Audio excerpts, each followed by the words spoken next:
Thanks for visiting my reading room. I'm Nancy, reader and tutor, and I'm also a small business owner of West Coast Polar Ice, Italian Ice, and frozen specialties. If you enjoy my channel, please like, share, and subscribe, and I thank you here and now for any and all donations. God bless America. And today's classic read is The Hunchback of Notre Dame. It's a bullseye step into classic for young readers. It's by Victor Hugo, adapted by Mark Saraceni. I'm reading on the back. He had a face of a monster, and people feared him. So he lived alone in a church tower where he rang the bells for the city of Paris. Then one day, he swooped down to save a beautiful gypsy girl. Here's the amazing story of an unlikely hero, the thrilling tale of the Hunchback of Notre Dame. This is the prologue. Paris, France, 15th century. I first saw the Hunchback when I was a child. That was long ago, before I became a famous writer. No one knew my name then. Now everyone in France knows the plays and poems of Pierre Gringoire. Even the King of France has applauded my work. I no longer starve. I am very rich. I live in a large house in Paris and have many servants. I've told many stories over the years, but there is one story I have never told anyone. It is the story of Quasimodo, the Hunchback of Notre Dame. As I said, I first saw the Hunchback when I was a child. It was a bright and sunny morning in Paris. I was rushing to class. As usual, I was late. My chores had taken too long. I was not prepared for the day's studies. I feared my teacher, a young priest named Claude Frollo, who would punish me as often as he did. But as I ran past the huge cathedral of Notre Dame, my fears were forgotten. I noticed a crowd of people gathered before the church. There was much excited talk. Then the crowd grew silent. I stopped in my tracks. I stood on my tiptoes but could not see over the people. "Take the rags from the child's head," I heard someone cry from the crowd. Then I heard the mob gasp in shock and surprise. A young woman screamed and burst from the crowd. Her hand was covering her face as she ran down the street. The talking grew louder. There were shouts of horror. What could this marvel be? I wondered to myself. I had to know. School forgotten, I pushed into the crowd. I moved closer to the object of everyone's attention. Finally, I broke free of the mob.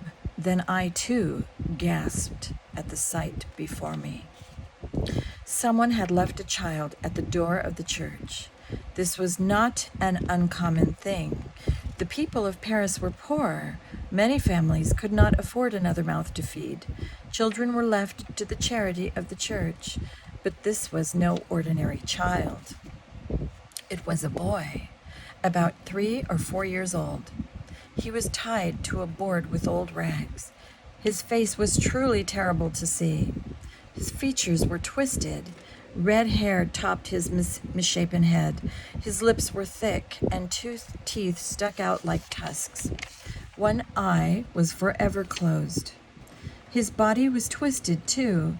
His legs were short, and his spine was bent into a curve. A large hump protruded over one shoulder.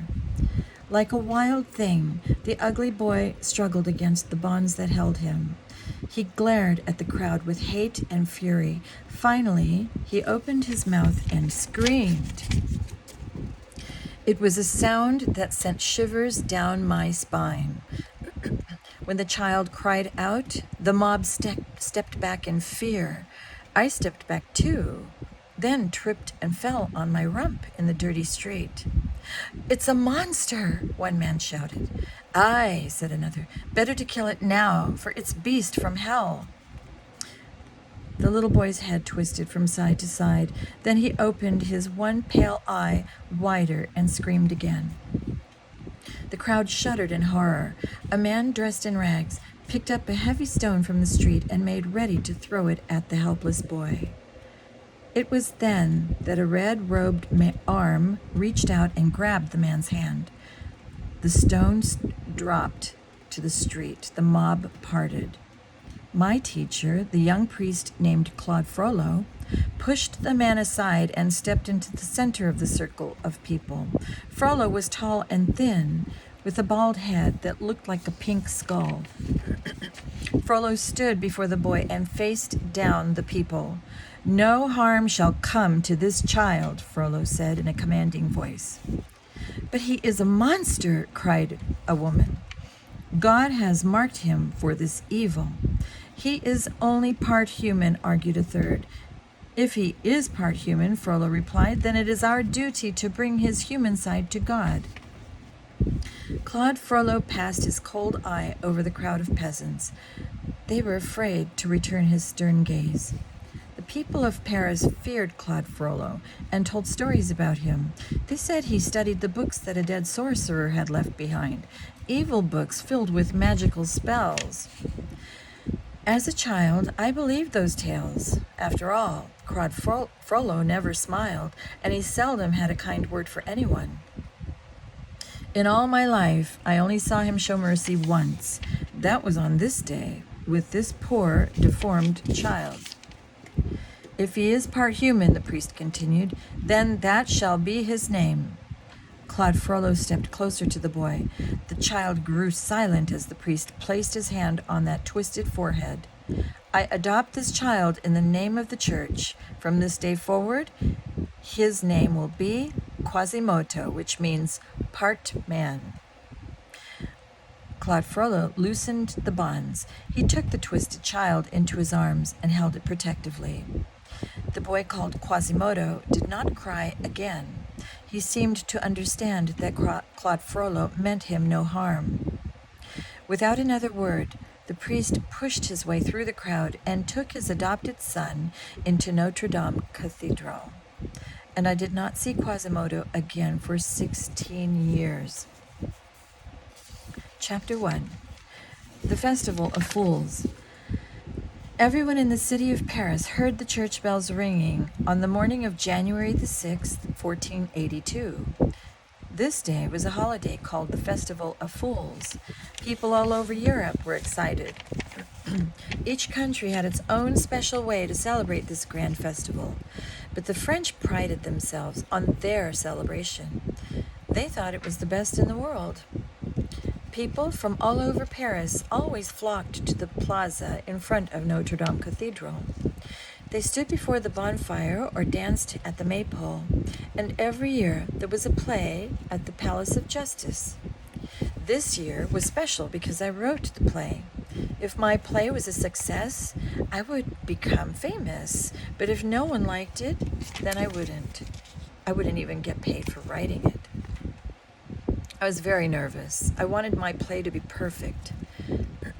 As it turned out, no one saw my play, and I was never paid for it either. After all my work, my wonderful play was ignored, all because of a merchant from the city of Ghent. It seems they celebrate things differently in Ghent. They don't bother with plays, nor do they have a bonfire or a maypole. In Ghent, people are less civilized. Oh, my play began as planned. The crowd clapped in delight when the curtains opened and the actors walked on stage. The crowd politely listened to the words I had written. But suddenly, in the middle of an actor's speech, a loud voice shouted from the crowd. It was a foreigner, the merchant from Ghent, who rudely interrupted my play. When he shouted, the actors stopped acting. Everybody turned to listen to this man. "People of Paris," the merchant greeted them. "In Ghent, we don't waste the Festival of Fools watching a silly play." To my horror, the crowd cheered.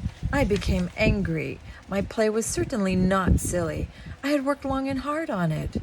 I was shaken with rage, but the merchant ignored me. "In Ghent, we know how to have fun," he told the audience. "We meet in front of the city's largest church. There, we elect the King of Fools." "And how do you do that?" asked a woman from the crowd. "Why, we put up a wooden wall with a hole in it. The people who want to be king stick their head through the hole to show everyone their face," explained the man from Ghent. And who becomes king of fools? The crowd shouted back with interest. The ugliest man, the merchant replied. Let's go to Notre Dame Cathedral, a beggar yelled. We can elect our own king of fools. Who needs this silly play? Soon everyone agreed. The crowd began to leave the great hall. I had no choice but to join the festival. I too would help to crown the king of fools. Chapter 2. A king of fools is crowned. The Cathedral of Notre Dame is a huge church made of stone blocks. Notre Dame took years to build and stands in the center of Paris near the Seine River. The church has huge windows of colored glass and high walls with ornate arches. The tops of those walls are decorated with large stone statues of demons. These statues, called gargoyles, were placed there to scare away evil spirits and keep the church holy. Their stony faces seem to be always watching over the people of Paris far below. Two tall towers filled with bells rise from the cathedral's roof. These bells ring every hour of every day. They call the people of Paris to the church to pray and hear Mass. Every day, Notre Dame is visited by the faithful. Everything important in Paris takes place at Notre Dame. In the plaza in front of the church, public whippings and executions are held. Speeches are made. Pageants and parades are staged. This is the place where all of the people of Paris, both rich and poor, can meet as one. The streets of Paris were crowded on the morning of the Festival of Fools. It was a winter day, but the sky was clear and the sun was shining brightly. Everyone followed the man from Ghent as he led them to Notre Dame. Along the way, more people joined the crowd. Soon, all of Paris seemed to be marching with us. When the crowd reached the cathedral, it filled the plaza. Never had I seen so many people. Everyone helped to build the stage. The merchant from Ghent stood in the center of the crowd. He told everyone what to do. Some men brought long wooden boards. Others brought saws, hammers, and nails. Carpenters began hammering, and soon a wooden wall had been constructed at one end of the plaza. Two strong men pushed through the crowd. They carried empty wooden barrels. They placed the barrels behind the wall, one on top of the other. An old man brought a ladder, which he leaned against the barrels. A carpenter hefted a big saw and climbed the ladder. He cut a hole in the wall. The hole was round and just big enough for someone to stick his head through. The stage was ready. The merchant from Ghent stepped forward and took his place in front of the wall. Everyone cheered him. He raised his hand and the crowd got quiet again. Anyone who wants to be crowned King of Fools, step forward, he told the crowd. Dozens of people moved up to the stage. All were led behind the wall by the merchant. He told them what they must do. Everyone must cover their faces and get in line, he said. Keep your faces covered until it is time for the people to see you. When it is your turn, climb the ladder and stand on the barrels. Then stick your head through the hole. The merchant from Ghent stepped around the wall and addressed the crowd. You, the people of Paris, will choose the winner. The crowd cheered wildly. Let the contest begin, cried the merchant, and then he stepped down from the stage. When the first man stuck his head through the hole, the crowd clapped half-heartedly. Most agreed he was ugly, but not ugly enough. The next contestant was not ugly enough either, and the crowd booed him off the stage. A third man poked his head through the hole. He made a funny face, so he looked ugly, but no one was fooled by this, and he went away a loser. Another face popped quickly through the hole. This man was not ugly at all. Get down, someone in the crowd yelled. Only your wife thinks you're ugly. People laughed at this joke, and the man was booed off the stage. More people came and went. No one was ugly enough to become the King of Fools, it seemed. The crowd didn't care because everyone was having fun. Even I was enjoying myself. It's the best time of year to be ugly, shouted a man who had already lost. Being ugly is usually bad, but today you can be king if your face scares enough horses and children. Suddenly, the crowd gasped in surprise. A young woman screamed. Then the crowd grew silent. All eyes looked at the hideous face that was poking through the hole in the wall. A monster had come to the Festival of Fools. Chapter 3, Quasimodo the Hunchback. I looked up at the stage. A horrible creature was peeking through the hole in the wall. A creature with only one gleaming eye. Its face was ugly. Perhaps the ugliest I had ever seen. The monster was so horrible that some people turned and ran away. But bolder people leaned forward for a closer look. "It's Quasimodo, the Hunchback," a tall man had shouted. "It's the mad bell ringer," screamed an old woman. She covered her eyes in fear. "A monster," said a pretty young woman in the crowd. "Let me see." "It's not a monster," said a handsome young knight named Phoebus. He was wearing shiny armor and sitting on a horse. "That's the Hunchback of Notre Dame," the young knight told the crowd. So this was Quasimodo. I remembered that day years ago when I had first seen the beast that Claude Frollo had named Quasimodo. Though he was horrible then, he was even more horrible now. "Who is he?" a woman asked the knight.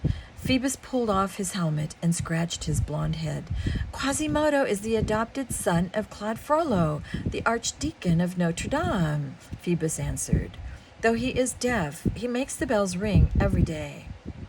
"How can a man who cannot hear a bell be a ringer?" the man from Ghent asked. "By the Lord's blessing," Phoebus answered. "Or curse," said the merchant with a shudder. He could not stop staring at Quasimodo. Many people listened to what Phoebus said.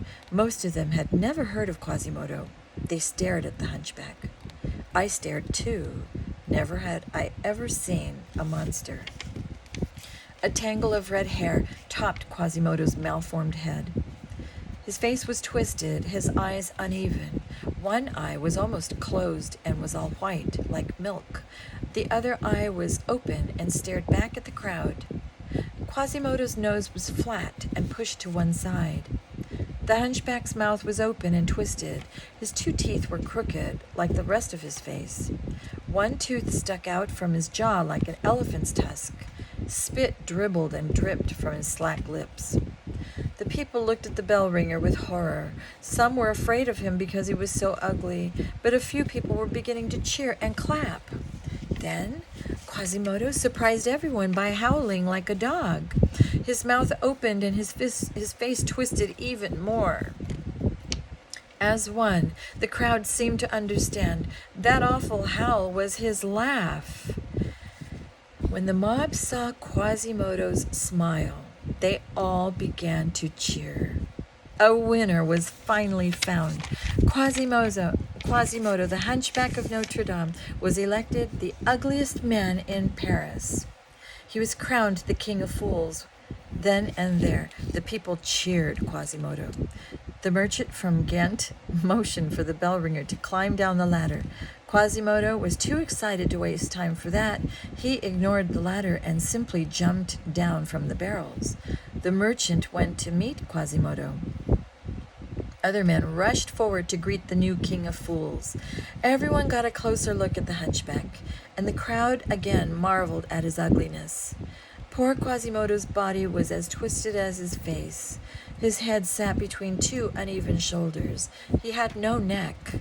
A curved hump grew from his back like a camel's. He moved toward the people. His legs were short and bent.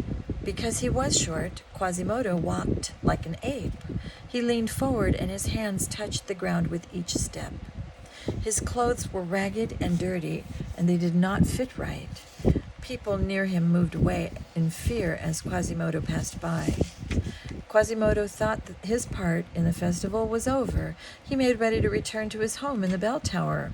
But before he could leave, a poor beggar stopped him. Other beggars came up and took his hand. The merchant from Ghent had already told the crowd that it was the tradition each year for the beggars to carry the King of Fools through the town. The beggars had even built a special chair for that purpose. One beggar took Quasimodo's arm. Other beggars set the chair in front of him. But poor Quasimodo was confused. He could not hear and wondered what they wanted. Finally, he sat down in the chair. The beggars in their ragged clothes gathered around Quasimodo. Everyone was cheering him, and soon the hunchback began to laugh. A parchment crown was brought forward and placed on Quasimodo's head. A cape made of many different pieces of cloth was placed over his hump. Quasimodo kept on laughing when the beggars picked up the chair. The people clapped and danced around him. The beggars carried Quasimodo around the square so that everyone could see and greet the new king. Only then did Quasimodo know that he was crowned the King of Fools. Quasimodo's heart swelled with pride. He had never been so honored. Quasimodo began to act like a king. He sat on the throne as straight as his crooked back would allow. He pulled the ragged cape over his shoulders and waved to the people. "Hooray for the King of Fools!" the mob shouted. The beggars carried Quasimodo through the square, out of the plaza, and through the streets of Paris. The crowd followed with happy cheers. "Long live the King of Fools!" A new King of Fools is crowned. Hooray for Quasimodo! Hooray for the Hunchback of Notre Dame! Chapter 4, The Dancer and the Archdeacon. I was tired of ugliness, so I did not follow the King of Fools. I knew there was always something to do or see at the festival, and I stayed behind in the plaza. Many things were happening. There were men and women selling things, clothing and food and even jewels. There were people doing tricks. One man was juggling 3 stones. There was another man playing a flute. Laughter was everywhere. Then several young men ran past me. They were students at the university. The men were excited, calling someone's name. "Esmeralda! Esmeralda!" they cried. "Esmeralda is here. She is dancing by the fountain." This sounded interesting. I followed the young men. I soon heard music and found another crowd of people. These people were not cheering the King of Fools. Instead, everyone was watching a beautiful young girl dance. She wore a long skirt of many colors. Ribbons whirled around her as she moved. She shook a tambourine. "Dance, Esmeralda," the crowd chanted. Esmeralda was dancing madly, her long, dark hair flowing in the wind. I watched her every move. She was graceful and beautiful. And she was a gypsy. Gypsies were people without a home. They traveled from city to city in small groups called caravans. They were a common sight on the roads of France. Gypsies never lived in one place for very long. Some people did not like gypsies. Many people were afraid of them. Even men of the church said gypsies did the devil's work. I had never seen a gypsy before. I had never seen a more beautiful woman either. As Esmeralda danced, people threw coins at her feet. Some of the crowd clapped in time to the music that she made. Others just watched. Esmeralda danced for a few more minutes. Then she stopped and bowed to the audience. The cheering went on for many minutes. Quickly, Esmeralda put the coins thrown to her in her tambourine. Then she spoke to the people. "I want you to meet my special friend," Esmeralda said. Her voice was as lovely as she was. His voice was as lovely as she was. Then she whistled once. The crowd moved aside, and a small gray goat came prancing up to her. "This is Djali," Esmeralda said to the crowd. "Djali is a very smart goat." Esmeralda leaned down and whispered into the goat's ear. Then she stood up. "What time is it, Djali?" she asked. The goat tapped his front hoof on the street 3 times. "Djali says it is 3 o'clock." The crowd gasped. The bells of Notre Dame had rung 3 times as Esmeralda was finishing her dance. It really was 3 o'clock. "What an amazing goat," said a student. "The beast can tell time," said a merchant in the crowd. "It is a miracle," a woman cried out. Then I heard a voice filled with cruelty. It was a voice I remembered from childhood. "It is the work of the devil." Everyone turned to see who spoke.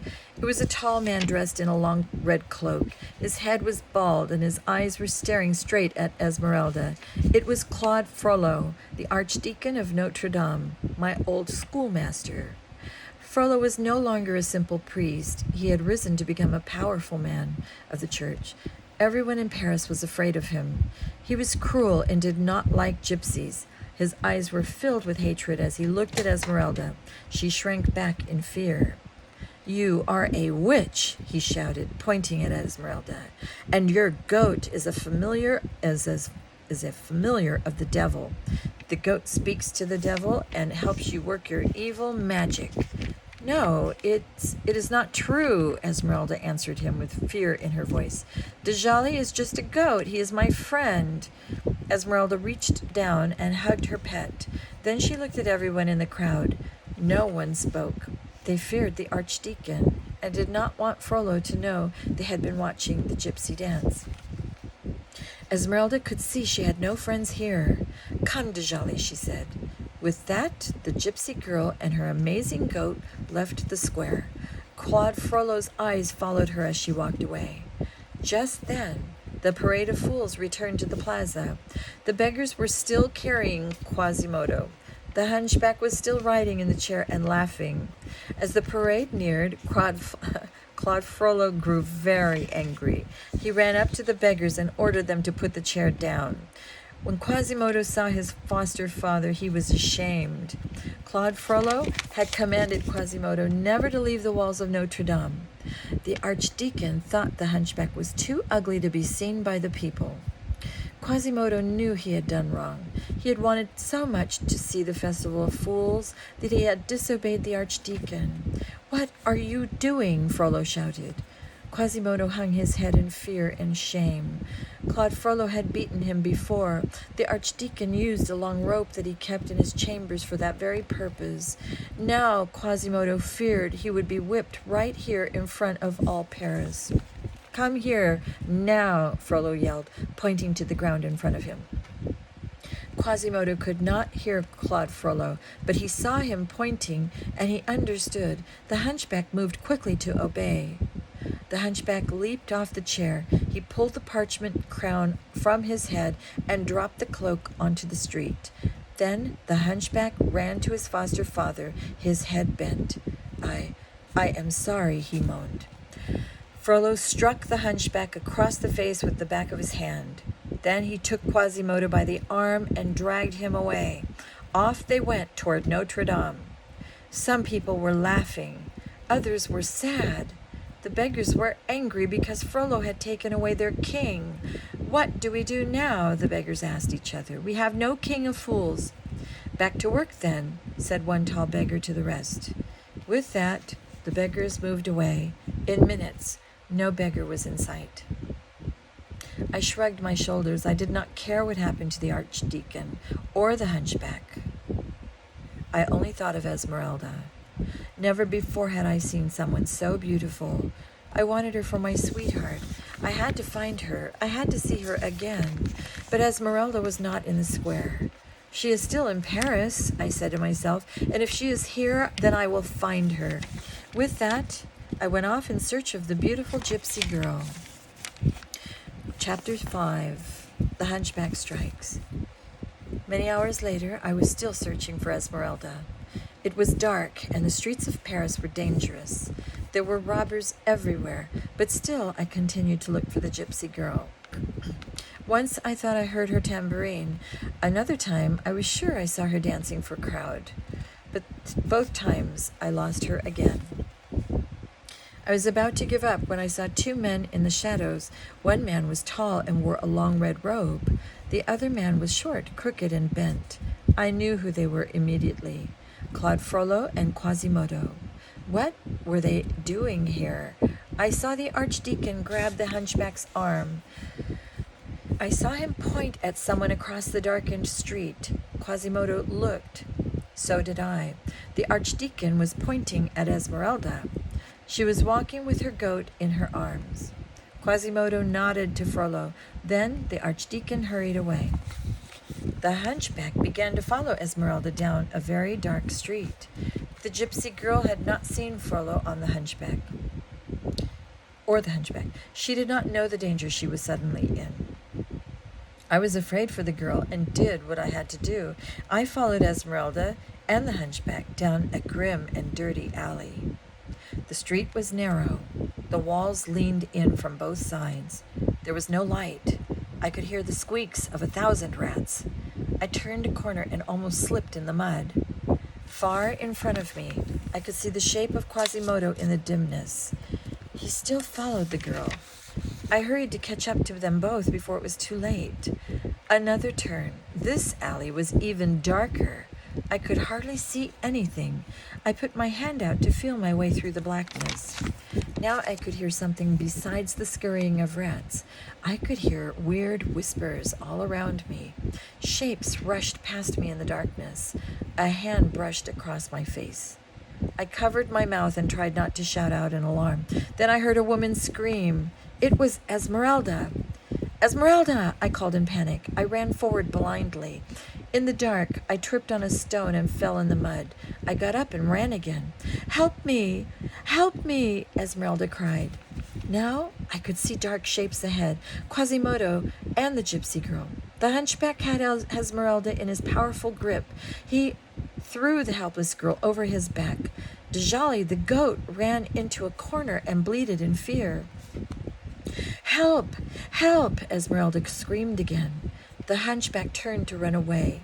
With the girl still in his grip, I had to stop him. With a great burst of speed, I finally reached them. I grabbed the hunchback by the arm and pulled with all my might, but he was very strong and easily broke free. I grabbed him by the leg and held tight. Quasimodo turned to face me and dropped the girl to the ground. Now I was staring into the glowing eye of the hunchback. Raising his powerful arms above his head, Quasimodo stepped closer. Quickly, I made a fist. I hit him once, then again. The hunchback did not seem to feel my punches. He kept on coming. The hunchback growled at me like an animal. Frightened, I stepped backward. My foot hit another loose stone. Down I fell, on my back. The wind was knocked out of me. Quasimodo leaned over me. I could feel his breath on my face as he picked me up. He lifted me high above his head. It was as if I weighed nothing more than a feather. He bellowed like an ox. He was ready to dash me to the ground, and I was helpless. Every bone in my body would soon be broken. I was certainly doomed. Chapter 6. The King's Guards Arrive. I was helpless in the hunchback's powerful grip. I closed my eyes and waited for death. I heard Esmeralda scream and Djali's loud bleating. Then I heard another noise in the alley. It was the sound of horses' hooves and men shouting. Suddenly, I felt myself falling. Quasimodo had dropped me as if I were a hot coal. Down I fell, but not hard. Luckily for me, I landed in a soft pile of garbage in the street. I looked up to see the light form from a dozen lanterns filling the alleyway. I watched as a group of the king's guards moved quickly towards Quasimodo. All of the soldiers were on horses. Some of them carried lanterns. In the light, I could see the hunchback. He was completely surrounded by these soldiers, but he was still fighting. One of the men threw a rope around the hunchback. Quasimodo struggled, but it was useless. His strength could not break the rope that was twisted around him. Two of the soldiers jumped off their horses. They knocked Quasimodo to the ground and tied his hands behind his back. "We've got him, sir," said one soldier to the leader. I recognized the man who commanded the soldiers. He was the knight named Phoebus. He looked down at the hunchback. "Ho ho, this is new," laughed Phoebus. "Quasimodo, the bell ringer, is now stealing women." Poor Quasimodo could only moan. He had tried to kill me only a moment ago. But now I felt sorry for the hunchback. Those captured by the guards were often mistreated. Some were never seen again. Esmeralda ran up to Phoebus and grabbed the reins of his horse. "Thank you so much. You saved me from that monster," she told Phoebus. The handsome knight smiled down at her. There was a gleam in his blue eyes. He took her chin in his gloved hand. I can see why Quasimodo would want to steal a pretty girl like you, he said to Esmeralda. She blushed in the lantern light. Hop on my horse, girl. Phoebus reached down and took Esmeralda's hand. He lifted the gypsy girl onto his horse and placed her in front of him on the saddle. Phoebus called to his men who were tying up Quasimodo. Take the bell ringer to the bailiff. He will stand trial for trying to steal this woman. With that, Phoebus turned his horse and rode out of the alley. Djali bleated once and followed the knight and Esmeralda. The other guards pulled Quasimodo up off the street and led him away. I watched their lanterns as they walked down the alley. Soon it was dark once more. No one had even looked twice at me. I felt as if I were the king of fools. What a clumsy hero I am, I yelled at myself. Here I rush to save this beautiful Esmeralda and almost get killed doing it. Then a handsome knight rides up and steals her. They both ride away while I'm left to sit on a pile of garbage in a dark alley, all alone. But unfortunately, I was not alone. At that moment, grimy hands reached out from the shadows. Men grabbed me. Someone put a sack over my head. I fought, but there were too many of them. Hands lifted me out of the dirt. Let's take him to the king, someone muttered. I heard other voices, but could not make out the words. Hold him steady, said someone behind me. I felt the sharp pain on top of my head. Then blackness, darker than any alley, claimed me. Chapter 7, The Court of Miracles. I awoke to a living nightmare. I was lying on the ground and my whole body ached. I reached up and felt a bump on my head. When I heard voices, I sat up and looked around. What I saw was amazing and horrible. I was in a huge cave-like chamber. The stone walls were wet and dripping with water. There were many openings in the walls. Some were tunnels that led into blackness. Others were small, shallow indentations with people crowded in them. Fires burned in this huge room. Smoke hung in the air. I could smell food cooking. Dirty children ran past me. There were hundreds of people here. All were filthy and wore ragged clothes.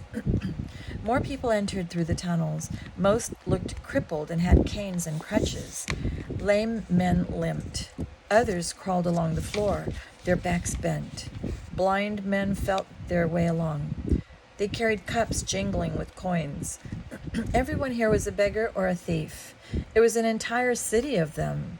In this strange place, deep in the sewers under the city of Paris, the unwanted came at night to live. I was in the city of beggars. I had heard stories of such a place. Now I was seeing it with my own eyes. As the cripples entered the great room, they threw aside their crutches. Men who crawled with twisted backs stood up and walked. The blind opened their eyes and could see. It is a miracle, I said, astonished. Then I realized they only pretended to be crippled and blind. You are in the court of miracles, boomed a voice behind me. Here the blind see and the crippled walk. Thieves are kings and beggars are gentlemen. I turned to see a fat man in ragged clothes sitting on a huge stone. He held a cup of wine and chewed on a chicken leg. On each side of him stood a strong guard. Each had a sword tucked into his belt. When you are in the king's court, you should bow, stated the fat man. I have already seen one king today, I answered bravely. He was the king of fools, and I did not bow to him. No, but you will bow to me, for I and my people carry the king of fools on our backs. The king of beggars held out his cup. A young girl ran up and filled it. All the beggars were watching me now. I heard someone laugh. What do we do with people who come to our city uninvited? The king asked the people. Hang them, the people cried as one. Just as those above hang us when we come out to beg and steal, the king continued. They don't like us on their streets, and we don't like them coming down here. The king looked right at me as he ordered his subjects to hang me. I could not believe it. First, I had been beaten up by the king of fools. Now I was to be hung by the king of beggars. Well, I thought to myself, I am a poet and writer, a man of words. Perhaps I should plead for mercy. Your Majesty, I said to the king, I am but a poor beggar myself. I write plays, but I never get paid for them. I, too, am an outcast. The people of Paris don't like me either. The king gazed at me with new interest. I kept talking. I want to join you. I want to live here in the court of miracles. Oh, so you want to join us? The king asked me with a strange gleam in his eyes. Yes, yes, I answered eagerly. You must pass a test, then, the king warned. Anything, I replied. Very well, then, said the king with a laugh. A group of beggars ran up to me. One placed a small stool at my foot. A rope was lowered from the roof. On that rope hung a stuffed rag doll the size of a man. The doll was covered with hundreds of tiny bells which jingled as it was lowered. A beggar took my hand and led me to the stool. Step up, he ordered me. I got on the wooden stool, which was very wobbly. What do I do now? I asked. It is very simple, said the fat king of beggars. You must reach into the dummy's pocket and pull out the coins that you find there. You must do that without making the bells ring. If even one bell rings, then you will take the dummy's place on the end of that rope. I swallowed hard in fear. I understand, I said, and turned toward the stuffed man. Please, I said to the dummy, just keep quiet. My poor life is in your hands. With that, I reached up. One more thing, the king said to me. You must stand on the stool with one foot. The king and all the beggars laughed. But that is impossible, I cried. If you do not want to try, then we will hang you now, the king said with menace. No, I will try, I stammered. Then good luck, Ryder, the king said. I swallowed in fear once more. Then I lifted one foot and balanced on the other. The stool wobbled. I almost fell. I steadied myself and reached out again. With a loud snap, one of the legs on the stool broke. I fell headlong into the stuffed man. Down I went. I landed on my rump in the dirt. The bells on the stuffed man jingled loudly. To me, they sounded louder than the bells of Notre Dame. These bells were ringing up my death. The beggars all laughed. Their king laughed the loudest of all. Then he sighed. He turned to the two men at his side. Hang him, the king said, and pointed straight at me. Chapter 8. Saved from the Hangman. Rough hands grabbed me and lifted me off the dirt floor. Two strong beggars helped me. Others pulled the stuffed man off the rope. One man tied the end of the rope into a hangman's noose. Soon I would be deader than the stuffed man. Everyone was cheering. To the beggars, my suffering was entertainment. The life of a beggar was very hard. They were treated cruelly by the people of Paris, so in return, they were cruel to everyone who came into their city. Such thoughts raced through my mind as I made ready to die for the second time that night. My hands were tied behind my back. The noose was placed over my head. I looked pleadingly at the king of beggars, but he was not looking at me. A fat woman wearing a long skirt was whispering into his ear. No, I heard the king tell the woman. But you must give him a chance, the woman answered the king. It is the law. Even beggars and thieves must live by some law. That is true, the king agreed. He turned to the beggars and raised his hands. Everyone was instantly quiet. Then the king spoke. The queen has reminded me that we have a tradition here. If any woman wants this man for a husband, he will be spared. My heart soared. The men in the room booed. Many of the women cheered. The king looked all around the room. Well, he shouted, does any woman here want this man? The crowd parted, and 3 women walked up to me. They all looked at me closely. One woman had a scar on her face. Another had no teeth. The third was very fat and smelled like cheese. Old cheese. The woman with the scar reached up and opened my mouth. She closed one eye and looked inside. His teeth are good, she proclaimed. Everyone laughed. The fat woman poked me in the ribs. He is too skinny for me, she said. Can you cook? The woman with no teeth asked me. Not very well, I answered. She stared at me for a minute. Well, you do have good teeth. Maybe you could chew my food for me. Everyone laughed at that but me. Hanging might not be so bad, I thought to myself. Well, said the king, he can't steal from a dummy, he can't cook, and he is too skinny. Doesn't anyone here want this man? No woman spoke. He is really not that ugly, the king said. I am beginning to like him. There must be someone here who wants this man. Suddenly, I saw a familiar face. It was Esmeralda with her goat. They were walking toward me. The crowd moved aside to let her pass. Esmeralda, I shouted. Don't you know who I am? The gypsy girl stared at me. Did she recognize me? Her goat trotted up to me and rubbed his horns on my legs. Esmeralda looked at me closely. She was deep in thought and did not answer me. I was the one who tried to help when the hunchback grabbed you, I told her.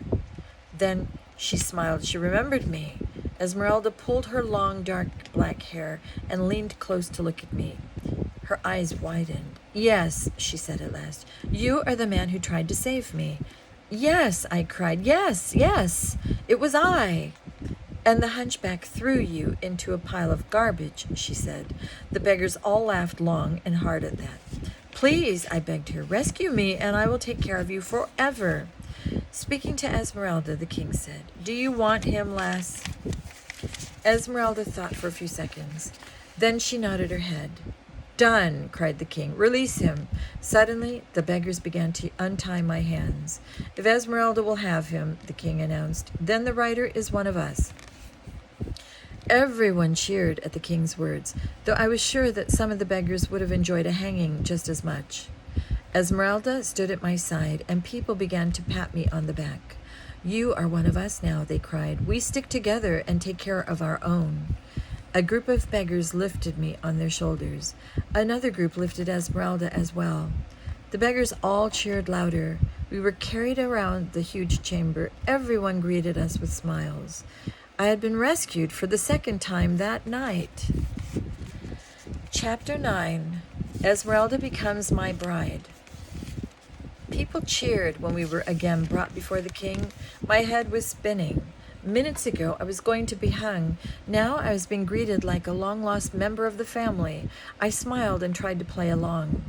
As Esmeralda and I stood before the king, the queen of beggars handed him a broken jug.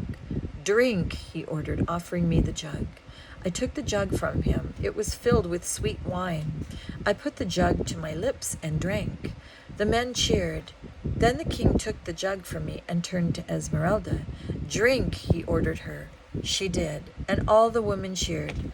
The fat woman who thought me too skinny dabbed a tear from her eye. I always cry at weddings, she said with a sniffle. Now, said the king, you have both tasted wine from the jug. You must make a promise to me and all beggars who are part of the court of miracles. I nodded my head, and Esmeralda nodded hers. Turning to me, the king spoke. Do you? He stopped. He did not know my name. Pierre Gringoire, sire, I told him. The king continued. Do you, Pierre Gringoire, promise to take care of Esmeralda? I promise, was my answer. Do you promise to protect her? I do. Do you promise to share your food with her? Asked the king. I do, I replied. And to share all that you have with her? I do. The king asked Esmeralda the same questions. She answered, I do to each one. The king lifted the jug above his head, then he smashed it on the ground. With this broken jug, I declare you married. I felt a tear at my eye. While this was not a legal marriage, it was like a dream come true for me. I had already fallen in love with Esmeralda. The room roared with cheers. We were taken to sit at a large table. Food was brought up and set down in front of us. Then there were dishes of cooked chicken and warm loaves of bread. There was rich porridge and cheese. There were even apples. Even Djali the goat was fed at the table. He loved the porridge. Everyone was laughing and dancing. I drank wine until my head spun. That night, the beggars of Paris made merry, and I was one of them. Better still, Esmeralda was my wife. Late that night, the party ended. Esmeralda, Djali, and I were taken to a tiny room divided by a thick curtain. "Thank you for saving me," I said to Esmeralda. She smiled. "You tried to save me." "You are wonderful," I told her, then yawned. She laughed. "You shall sleep here." She pointed to a pile of hay in the corner. "It is Djali's bed, but he will not mind. I will sleep behind the curtain." "Sleep well, Pierre," she told me. "Tomorrow you must learn to become one of us. Tomorrow you will learn to be a beggar." I lay down on the hay and blew out the candle. Then I felt something nudge me. It was Djali. The goat began to snore. In the darkness, I thought about this strange and wonderful day. That very morning I had woken up in my home. I was a writer. I was also alone in the world.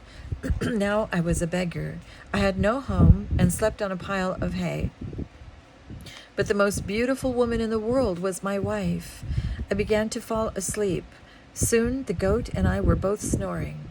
I don't know what Djali was dreaming. I only know that I was dreaming of Esmeralda. Chapter 10. The Trial of Quasimodo. While I found a bride, Quasimodo was being taken to a trial, to jail.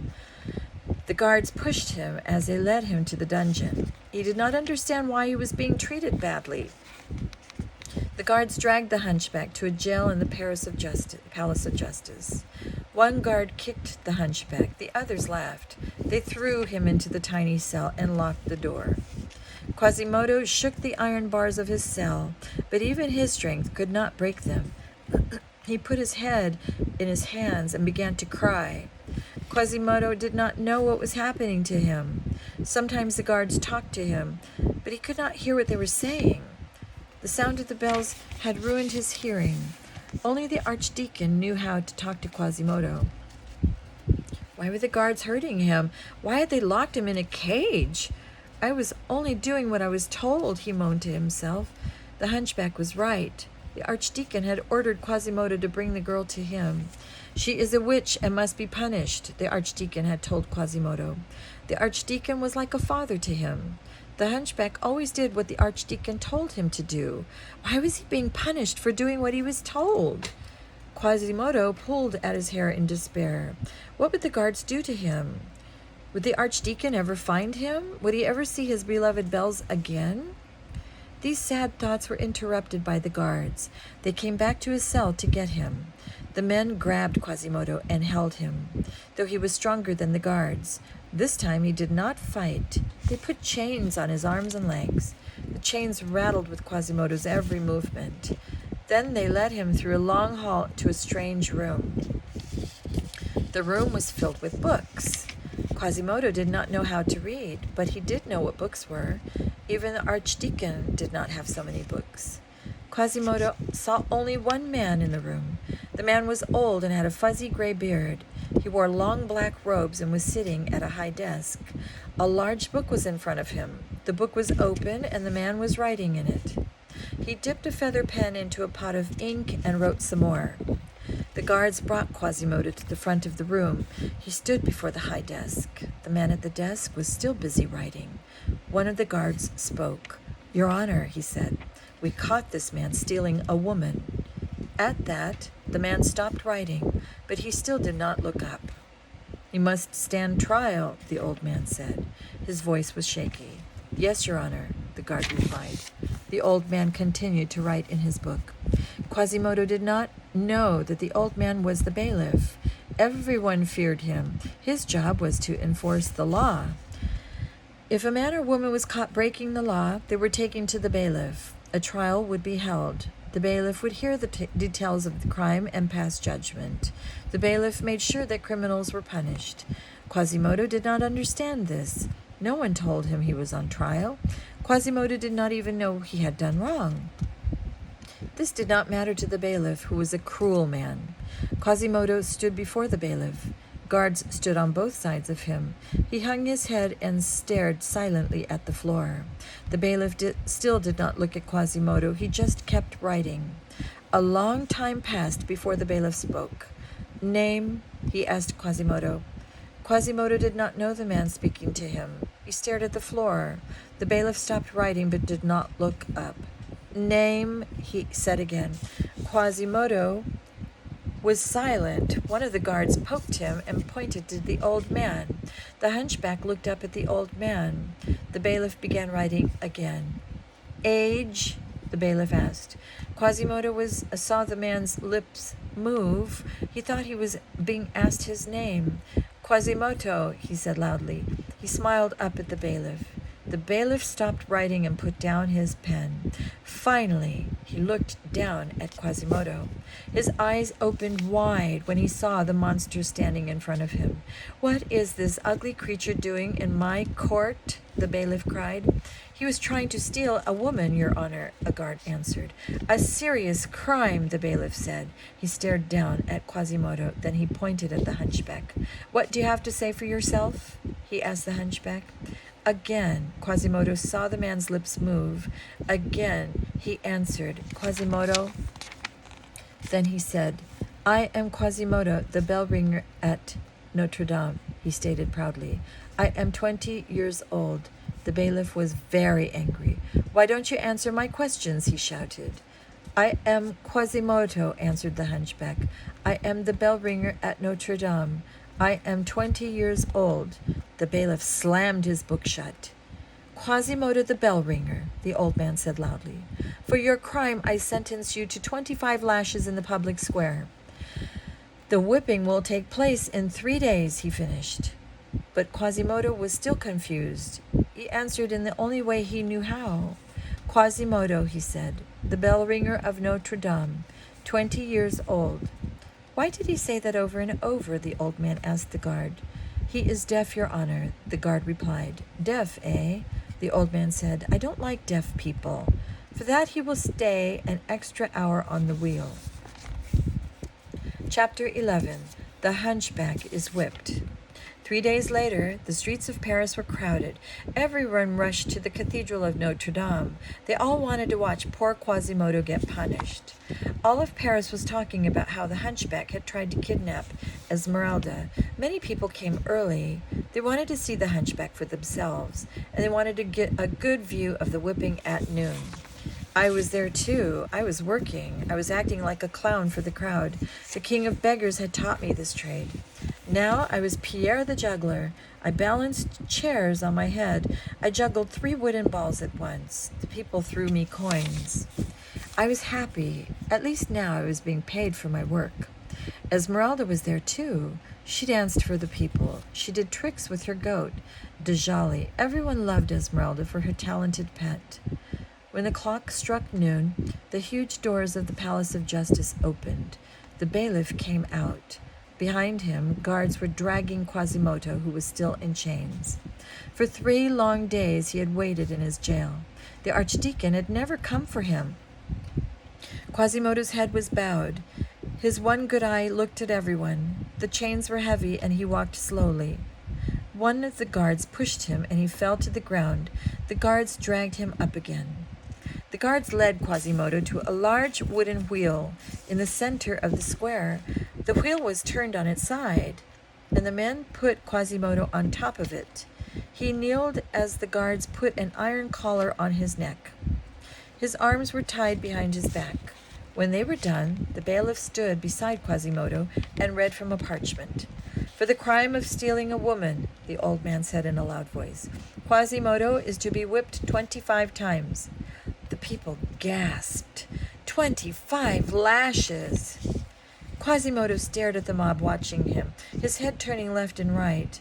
His red hair was wild. His mouth gaped. The people moved closer. Everyone was getting excited now. They wanted to watch the beating. Then a man in black clothes took the bailiff's place. He was wearing a black hood that covered his face. In his hand, he clutched a long leather strap. He snapped the whip. It cracked loudly. The people gasped again. One of the guards stepped up and tore the shirt off Quasimodo's back. Everyone was shocked to see the large hump that grew from his spine. Poor Quasimodo moaned in fear and shame, but no one could hear him above the noise of the crowd. Then the man with the black hood spit into both hands and grabbed the whip tightly. He swung the whip above his head and into the air. He cracked the whip once more and stood over the hunchback. "Begin the punishment," the bailiff ordered. The man in black brought the whip down. Crack! The leather whip flashed across Quasimodo's naked back. The hunchback groaned and thrashed. He tried to break free. The chains stopped him. "One!" the old man yelled. The whip went again. The man in black hit Quasimodo again. Crack! "Two!" shouted the old man. Crack! "Three!" The man in black raised his arms many times. Each time the whip struck him.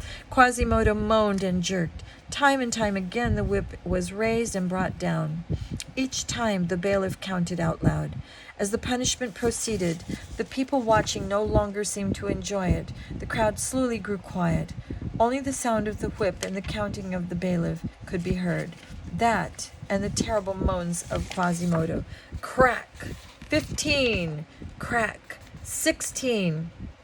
After that, Quasimodo stopped moaning. Again and again, the whip bit into his flesh. At last, there was a final snap of the whip. The bailiff shouted the number, 25! The man in black stepped back. He gathered the whip into a loop and walked away. The crowd parted in fear and let him pass. The bailiff stood next to the wheel and spoke to the people. "For 1 hour, Quasimodo, the bell ringer, will remain here on public display." A guard handed the old man a sand-filled hourglass. The bailiff turned it, and the sands began to run to the bottom. "When the sand runs out, the prisoner will be set free," the bailiff announced. Then he walked back through the doors to the Palace of Justice. Quasimodo stayed chained to the wheel. One of the guards threw a bucket of water on his back to wash away the blood. Then 2 other guards got on either side of the wheel. They began to slowly turn the mighty wheel around and around. As the wheel turned, everyone could see the terrible wounds on Quasimodo's humped back. But no one cheered. Many people felt sorry for the bell ringer. Some believed he really had tried to steal a woman, but others thought he was innocent. The superstitious believed that because he looked so horrible, Quasimodo must be bad. Many arguments broke out among the people. "Free him," some people shouted. "He is a monster. Let him be punished," others cried. Quasimodo did not hear them. He just hung his head and turned round and round. More blood seeped from his wounds. Another guard got a bucket of water and threw it on the hunchback. The second bucket seemed to wake Quasimodo up. He glared at the guard with his one good eye. His lips peeled back in a sneer. Then he stared out at the crowd. Everyone was startled when Quasimodo lifted his head and shouted. "Water!" he cried. "Water!" "The monster is thirsty," one of the guards said. The other guards laughed at Quasimodo's suffering.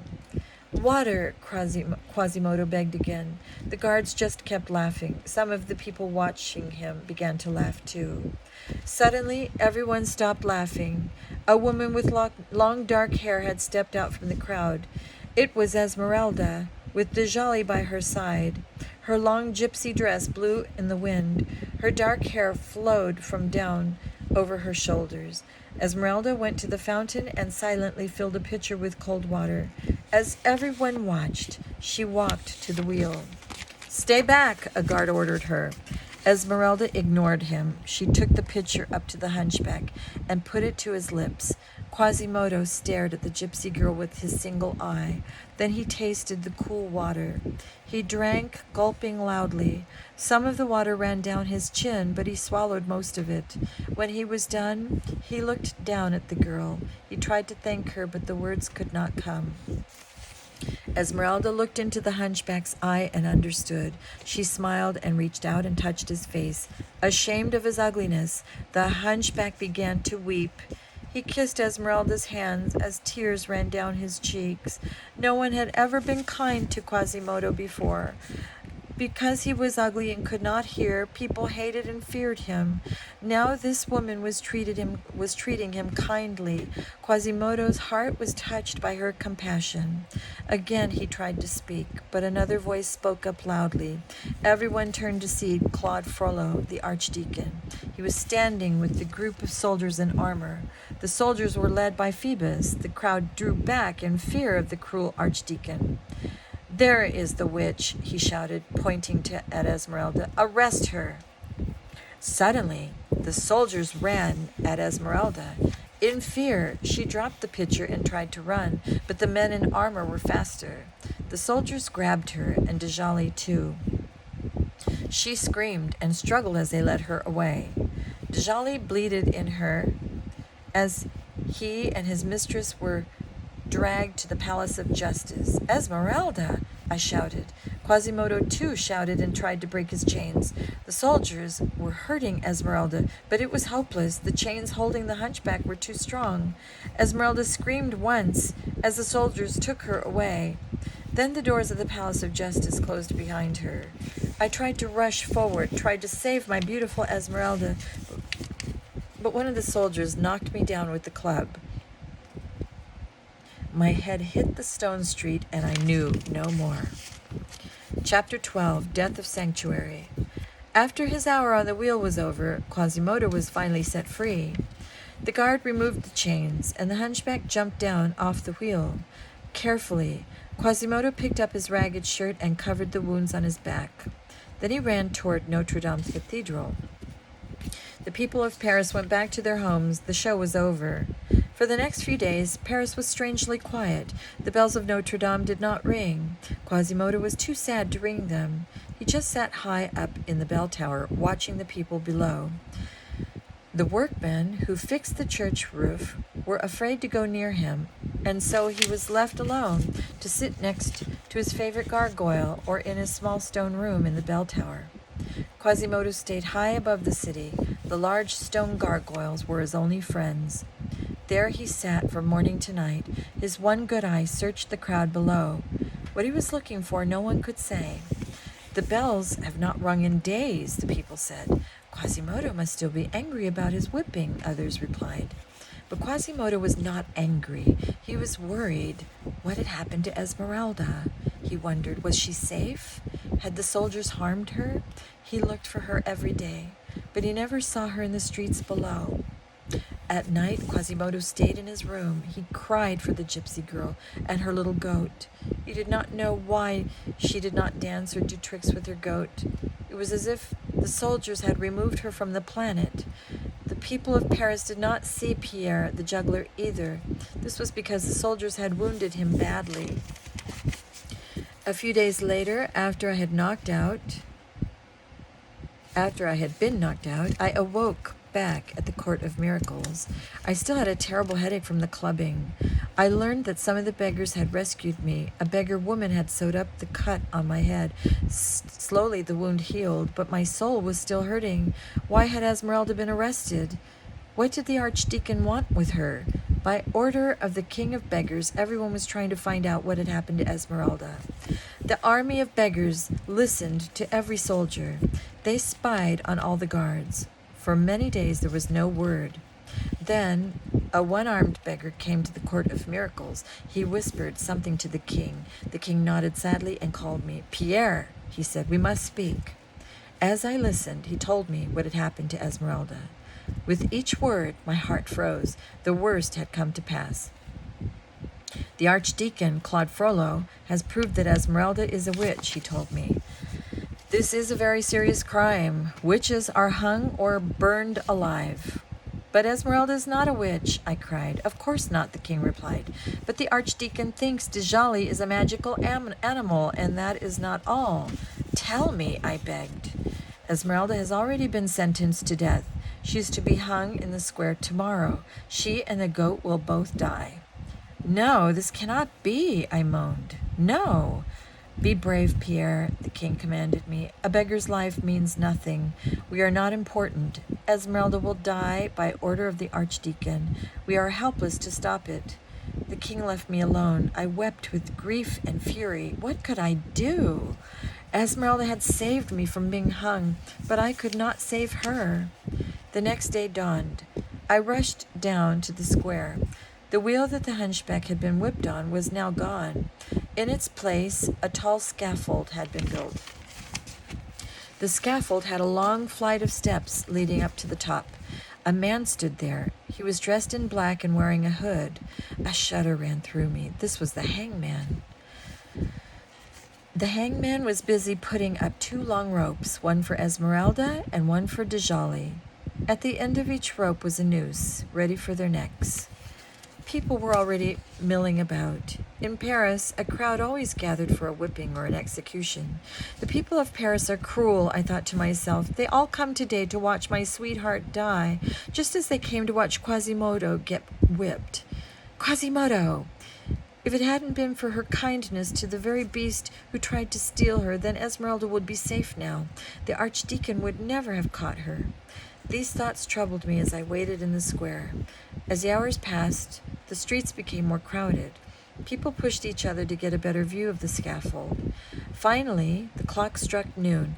The doors of the Palace of Justice slowly opened, and there stood Esmeralda, her clothes torn and dirty, her head bowed low. She was thin and pale. She was chained, and 2 of the guards dragged her between them. Behind Esmeralda was the goat. Djali's guard pulled the stubborn goat along. Esmeralda was to die, and I could do nothing. Tears ran down my cheeks. The guards led Esmeralda up the steps and onto the wooden scaffold. The old bailiff was there. He held a parchment in his hands. On that piece of paper were written the words that would doom Esmeralda. I almost rushed forward at that moment, but a hand on my shoulder stopped me. It was the king of beggars. "Hold, Pierre," he commanded me. "No power on earth can save her." Across the square from the Palace of Justice, Quasimodo watched from the bell tower. He had been waiting for days. Now at last he saw her, and she was in danger. The hunchback remembered the pain of his whipping. Quasimodo knew that the guard meant to hurt Esmeralda. He vowed that the gypsy girl would not die. Unseen by the crowd below, the hunchback left the bell tower. He climbed down the wall of Notre Dame. Halfway to the bottom, he grabbed a long rope. Now he was ready. Down in the square, the old bailiff began reading the proclamation to the people. "By the laws of France and the church," he announced, "Esmeralda the witch must be punished." On hearing his words, the people began to murmur among themselves. "A witch! She's a witch!" they said fearfully. Everyone was afraid of witches. Being a witch was a serious crime, but not everyone thought Esmeralda was guilty. Some shouted insults at the bailiff. "You lie," some shouted. "Set the gypsy girl free," they cried. "She is not a witch." At first these people made a lot of noise, but when the guards stepped forward and glared at them, they got very quiet. All of them were afraid to be arrested too. The bailiff read on. "Esmeralda has been found guilty of using magic to teach a goat the speech of men," he said. His next words were like a knife to my heart. "For the crime of witchcraft, Esmeralda the witch and Djali the goat will hang this day." With that, the guards brought Esmeralda forward. They pulled her long hair aside and put the noose around her delicate neck. Then they put a smaller noose around the neck of Djali. The goat bleated in fear. Esmeralda looked out at the people watching her. She lifted her chin up and looked at the bailiff. Then she spoke. "Know that you hang an innocent woman. I am not a witch." The bailiff stepped back and pointed at the hooded man in black. "Hang her," he said. At just that moment, Quasimodo swung down on his rope. He landed next to the bailiff and pushed the old man off the scaffold. Down he fell to the street far below. Next, the hunchback turned and kicked the nearest guard. He too fell off the scaffold. The last guard saw Quasimodo coming for him and ran in panic down the steps. Everyone was cheering the hunchback. The hangman rushed forward, swinging a long wooden pole. Quasimodo moved aside as the hangman tried to hit him with the stick. Then Quasimodo grabbed the hangman, who began to scream. He lifted him high above his head and threw him into the crowd below. People ran away in all directions. The hangman hit the stone street hard. Quasimodo turned and grabbed Esmeralda. She fainted as he threw her over his humped back and caught the rope again. He leaped into the air and swung out over the crowd. People ducked as he flew over their heads. Several guards ran at Quasimodo. They carried crossbows. They shot the arrows at the Hunchback and Esmeralda. The arrows whizzed by the Hunchback and struck the stone church. Quasimodo let go of the rope and landed by the wall of Notre Dame. Then he began to climb. He carried Esmeralda to the top of the cathedral.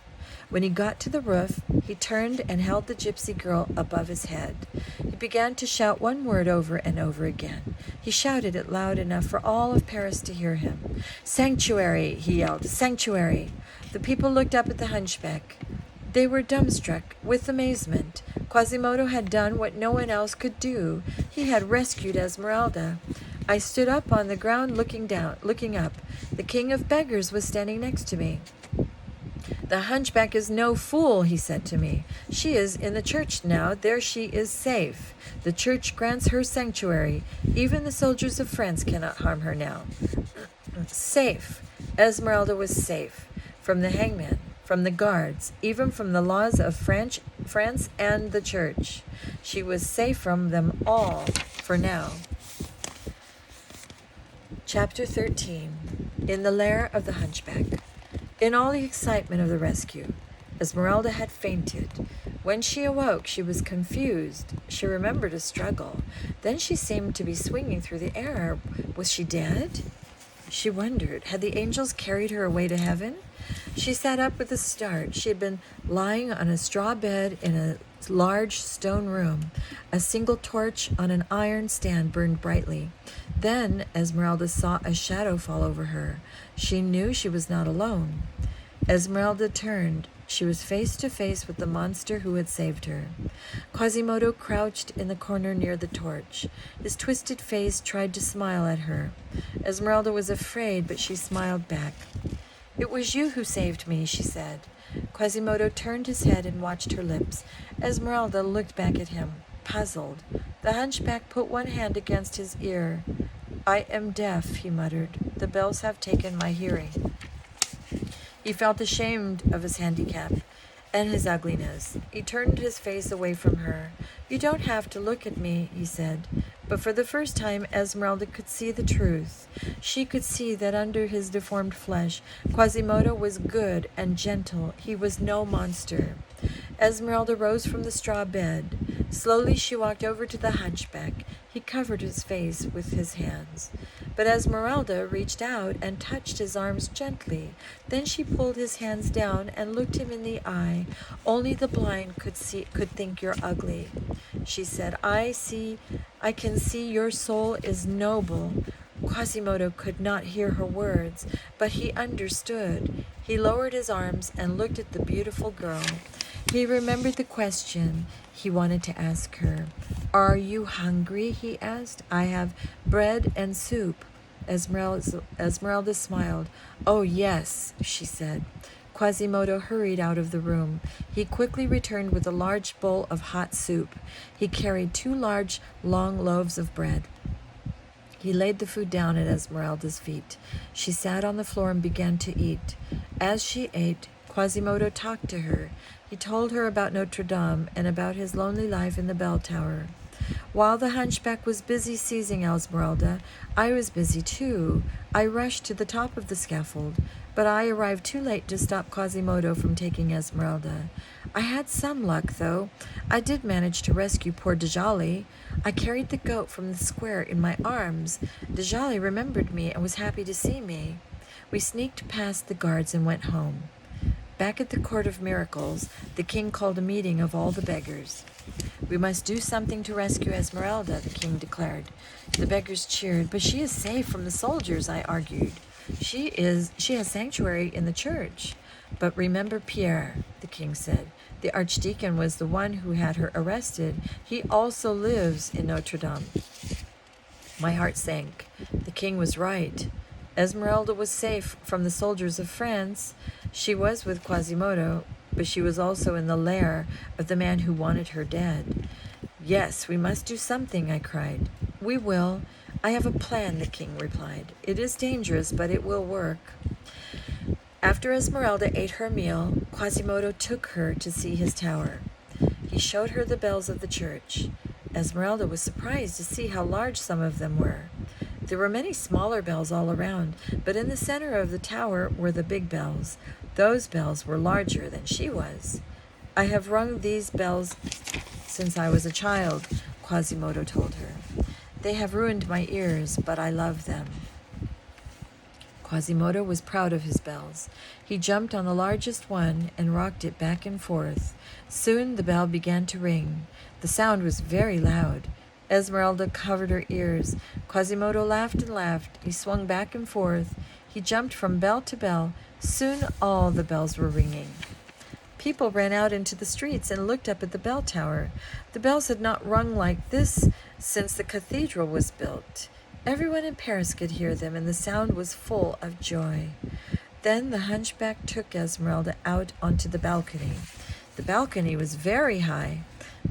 At one end, a stone gargoyle, as large as Quasimodo himself, stood on the edge of the balcony. It stared with stony eyes. "This is my friend," he told her. "He cannot speak, but I cannot hear." He patted the statue on his head. Then they both looked down on the city streets far below. Esmeralda was suddenly very sad. My whole life is down there, she thought. Will I ever see the Court of Miracles again? Or Pierre? Or little Djali? Quasimodo watched her as she wondered about her fate. As if reading her thoughts, Quasimodo spoke. "You must never leave this tower," he said. "If you do, the soldiers will get you. Here you have sanctuary. Down there you will die." Esmeralda began to cry. "Do not worry," Quasimodo said. "I will always be here to protect you." But Esmeralda could not stop crying. Quasimodo was so sad to see the gypsy girl cry. He knew she missed her friends. He tried to help her as best as he could. "I will always be here," Quasimodo promised her. "You will not be lonely. I will bring you food and drink." When she did not look at him, Quasimodo reached into his shirt. He pulled out a long wooden whistle. "Please take this," he told Esmeralda. "I can hear this whistle if it is blown. It is the only sound I can hear. If you are ever in danger, use it. I will come." He placed the whistle in her small hand. Her fingers closed on it. Then Esmeralda turned to Quasimodo. She gazed into his eye. Ashamed, the hunchback turned away. "I know you love someone else," he said sadly. Then he put his hand on the gargoyle. "You look at me with pity because I am ugly," Quasimodo said. "Would you love me if I were not a man? Would you love me if I were a goat or a statue made of stone?" Esmeralda did not answer. Quasimodo sighed. "If that were so," he said, "I wish I were made of stone."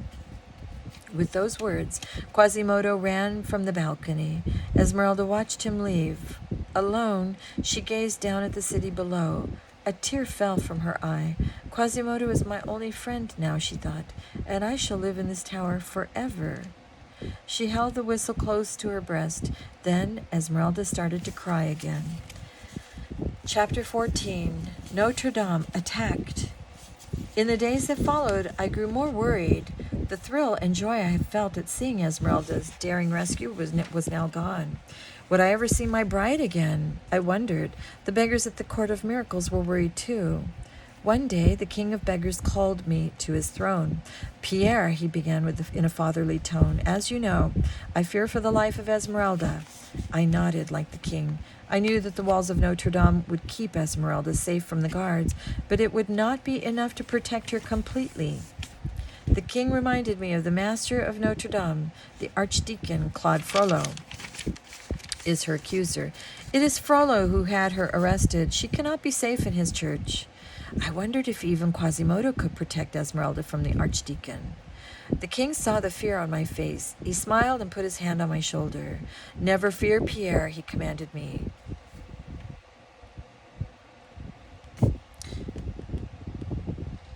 I have a plan to rescue Esmeralda. It is a dangerous plan, but these are dangerous times. What should we do? I asked. First, we will fill the streets of Paris with beggars. We spy on everyone who goes in or out of the cathedral. Then tonight, we strike. Strike? I asked. But how? With an army of beggars, he said. Tonight, we will storm Notre Dame. That night, as the midnight watch patrolled the city, we made ready. All during the day and evening, beggars had slowly surrounded Notre Dame. They brought with them all the weapons at hand. Some brought torches, others carried pitchforks. Most had sharpened sticks. We would be relying on our numbers, not our skill with weapons. As the hour approached, the king emerged from the shadows. He went to the head of the mob of beggars. With me at his side, he spoke to his army. Tonight, he announced, we rescue one of our own from the evil archdeacon. Tonight, Paris belongs to the beggars. The men cheered and lifted their puny weapons. My heart swelled. I was proud to be a part of the court of miracles. Go now, the king cried, and bring Esmeralda safely back to us.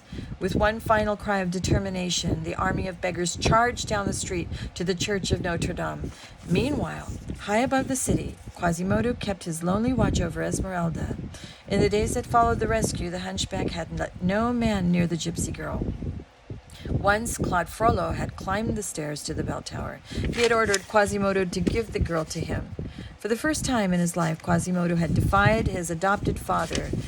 When Frollo had tried to push past him, Quasimodo had shoved him back down the stairs with a snarl. Claude Frollo had taken one look into Quasimodo's eye and knew he could not defeat the hunchback. Frollo had left the tower.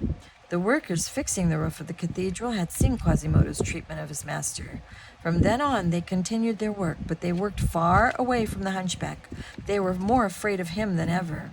As Quasimodo sat next to his favorite gargoyle, he noticed something strange on the streets below. Although he could not hear, Quasimodo sensed that all was not right. It was past midnight. He looked down and saw the fires of 100 torches. They moved through the streets of Paris from many directions. All were coming toward Notre Dame. Quasimodo jumped down off the walls and ran toward the tower. He could see that the church was surrounded by an army of beggars. Esmeralda stirred from an uneasy sleep. She dreamed that she heard someone calling her name. She sat up on her straw pallet in one corner of the cold stone room. Yes, she was right. The very walls shook from the ground. Esmeralda, the voices cried. Esmeralda. She rose and hurried across the room. She flung the wooden door open, and the sound of 1,000 voices filled her ears. Esmeralda, they cried. Esmeralda. The beggars of Paris have come to rescue me, she exclaimed. Joy filled her heart. She turned and grabbed her shawl. She pulled the flimsy garment over her shoulders, but when she tried to leave the room, she found Quasimodo barring the way. You must let me through, she cried to the hunchback. You must stay, Quasimodo said. You are safe here and only here. Then he slammed the door and locked it from the outside. Esmeralda pounded on the door, but she was trapped. Do not fear, she heard Quasimodo cry through the door. I shall protect you. With that, she heard him shuffle down the hall. Esmeralda pounded and pounded on the door, but he did not return. Soon she sank to the floor and sobbed helplessly. Quasimodo rushed to the roof of Notre Dame and looked down. The beggars had totally surrounded the church. Some of them made ready to charge the door. Even the mighty doors of Notre Dame could not hold them back forever. In despair, Quasimodo searched for a weapon. He looked around until he saw a huge wooden beam the workers had been using. He ran to it. With his powerful arms, he lifted the heavy beam and carried it to the edge of the roof. Below in the streets, the beggars were shouting and waving their torches. Some of them ran up the steps of the cathedral and pounded on the doors. Others joined them. Soon, 1,000 hands were pushing on the door. The door began to give way. Look out! A beggar cried suddenly, pointing to the roof. The beggars by the doors looked up, but it was too late. A huge wooden beam came crashing down on top of them. With screams of pain and fear, the beggars scattered. Some of them were crushed like bugs under the heavy wooden beam. Their moans were heard above the shouts of rage. It is the hunchback, a beggar cried. He attacks us from the roof. All eyes looked up. There, on the edge of the high roof, Quasimodo danced in triumph. He ran back and forth and threw his hands into the air. Quasimodo mocked the crowd from the high tower. The beggars halted in fear. How could they fight a monster that rained death down on them from above? The king himself ran forward and rallied them. "The crazy bell ringer did us a favor," cried the king of beggars. Pointing at the wooden beam, he commanded us like a general leading an army. "Pick that up. We shall use it like a battering ram to break the doors of Notre Dame down. Another cheer erupted from the beggars, and many men ran to do as he ordered. I made ready to follow, but the king again laid his hand on my shoulder. "Stay, Pierre," the king commanded. "I want you to speak to this man." I turned and saw a humble craftsman. He was one of the men who worked on the roof of Notre Dame by day. The man leaned close to me and whispered in my ear. "There is another way to the tower," he told me. "There is a ladder in the back of the church. It leads to the roof. Not even the hunchback knows that it is there." "Then lead me to it," I cried. While I followed the craftsman, the beggar army lifted the beam and used it on the door. Once, twice, 3 times the ram battered the door. Still the doors of the cathedral held. High above, Quasimodo was desperate. He hefted stones used by the workmen and threw them into the crowd below. Some struck and killed members of the beggar army, but still they came. The beggars were determined to rescue Esmeralda. The hunchback feared for the life of the gypsy girl. He had no way of knowing that the beggars were there to save her, not harm her. Quasimodo only knew he wanted Esmeralda to remain in the bell tower. He wanted her to with him forever. He ran back and forth along the wall. He shouted and screamed in rage and helplessness. Soon the beggars would be through the door. Then Quasimodo saw a huge cauldron with a flame under it. The cauldron was filled with molten lead. The workmen used the liquid metal to seal the cracks on the roof, but the hunchback saw another use for the hot, simmering metal. Looking around, Quasimodo's good eye followed the grooves in the stone of the roof. These grooves directed rainfall off the roof and into the streets below. Often Quasimodo watched the water flow off the roof through the mouths of his gargoyles and down into the streets. An idea crept into his mind. With a shout of triumph, Quasimodo grabbed the cauldron and tilted it. The hot metal spilled out. It glowed red in the darkness, and sizzled and spat. Gallons of molten lead flowed into the stone grooves and ran like water. First steam, then melted lead, flowed out into the mouths of the dozen gargoyles scattered along the roof. The hot lead spilled down onto the street below. With a hot splash and a loud sizzle, the first drops of melted metal hit the beggars. There were screams of pain. There were shouts of fear. Many men fell, then burst into flames. Soon flames had spread everywhere. The hot lead rained death down onto the beggar army. They dropped the wooden beam and ran for their lives. The cathedral door remained unbroken. Many soldiers of the beggar army lay on the ground, never to rise again. One of the dead was the king of beggars himself. The beggar army was defeated. The survivors fled into the night. Esmeralda heard the lock on the door click. She jumped up from the straw pallet as the door swung open. She ran to greet Quasimodo. Then she stopped dead. She quaked in fear as a long red-robed arm grabbed her by the neck.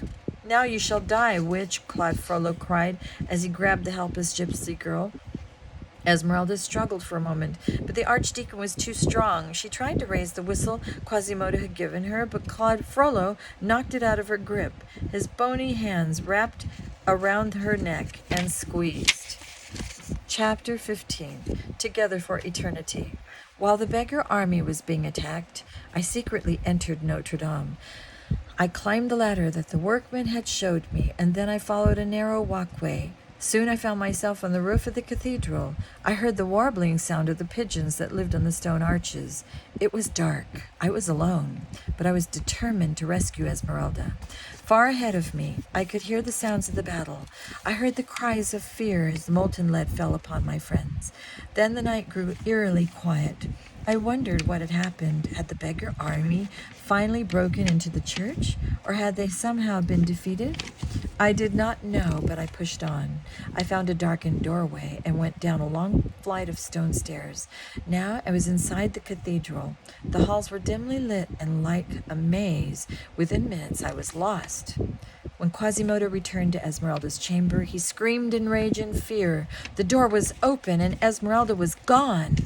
He looked down and saw that only the whistle he'd given her remained. It was lying on the floor, and the leather strap that had held it around her neck was torn. The wooden whistle was broken. Quasimodo knew that no beggar had taken the gypsy girl.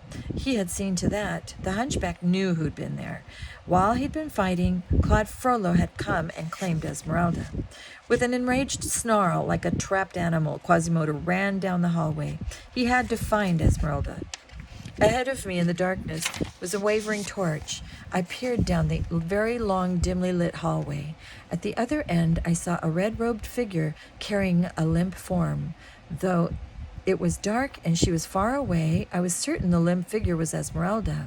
With a cry, I ran forward. I stumbled down the long hall. Suddenly, the figures I had seen turned off the hallway, and the darkness swallowed them up. I whimpered in rage and helplessness. Claude Frollo knew that Quasimodo would never look for him on the roof. As the archdeacon tied the long rope into the hangman's noose, he gazed at the still form lying at his feet. "Yes," the archdeacon muttered to himself, "you are beautiful, witch, but your beauty shall not stop me from doing my duty." Quickly, Claude Frollo finished tying the knot. Then he swung the rope over the neck of the stone gargoyle and tied it tight. Claude Frollo leaned over Esmeralda's still form and placed the noose around her slender neck. Meanwhile, Quasimodo was frantically looking for Esmeralda. He had run to Claude Frollo's chambers, but the rooms had been empty. He had checked the cathedral, but Frollo had not been there. Quasimodo was beside himself with fear. He wondered if the archdeacon was taking the gypsy girl to the king's men. Suddenly, Quasimodo's eye fell on an empty hook. The hunchback knew what belonged on that hook: a rope. The archdeacon always kept it there. Quasimodo knew this because Frollo often used that rope to beat him. Now the rope was gone. Quasimodo rushed from the chamber and ran up the stairs. He had to get to the back of the roof before it was too late. In desperation, I continued my search. I quickly climbed up another dark flight of stairs and ran through a maze of hallways. I feared I would be lost in this cathedral forever. Finally, ahead of me, I saw a doorway. I felt a cold breeze and knew that the door led to the outside. I pushed the heavy wooden door open and walked out onto a long balcony. At the far end of the walkway, I saw the red-robed figure of the archdeacon. He was standing stock still. He was looking down over the edge of the roof. His gaze never shifted as I approached him. "Claude Frollo," I shouted, "I have come for Esmeralda." The archdeacon turned to face me. His eyes were wild. His face was flushed. He shook his head slowly. "Too late," the archdeacon muttered. "Too late." My eyes followed his gaze. At that moment, my soul died. There, dangling on the end of a hangman's noose, over the streets of Paris, Esmeralda's corpse swung back and forth. The archdeacon had hung her himself. "No!" I screamed and sprang forward. I rushed to the rope and pulled. In a moment, I held my beloved Esmeralda in my arms. She was already lifeless and cold as my heart. Then I sensed movement. I looked up. A loud snarl burst from the darkness.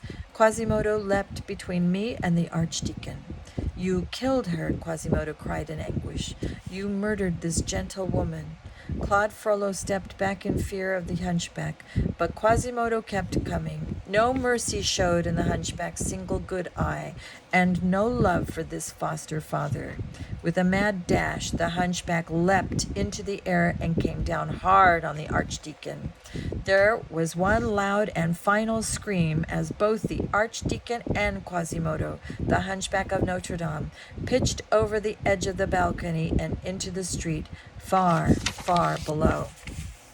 The next day, Esmeralda and Quasimodo were buried in the crypts beneath Notre Dame. No stone marks their grave. They were laid side by side. The monster and the woman were buried together. I now knew that Quasimodo had tried in vain to save the woman we both loved. It was only fitting that they be buried for eternity together. I remembered. I returned to the court of miracles only one more time. I went to get Djali the goat. We were alone now, the beast and I. We would have to comfort each other. It is many years later now. I am rich. I am famous. The King of France himself reads my stories and poems. I am the most famous writer in all of Europe. I live in a proud mansion in the center of the city. My companion is an old gray goat. Yes, Djali still lives and shares a place at my table as an old friend and honored guest. My servants are the very beggars who lived through the terrible night. That now they share my home, my fine home with me, the queen of beggars. Long a widow is the head of my household staff. As I said, I am famous for my stories, but this story of the woman I loved and the monster who loved her even more than I, this story has never been told to anyone until now. And that is the end of The Hunchback of Notre Dame. Hope you enjoyed it. Good night.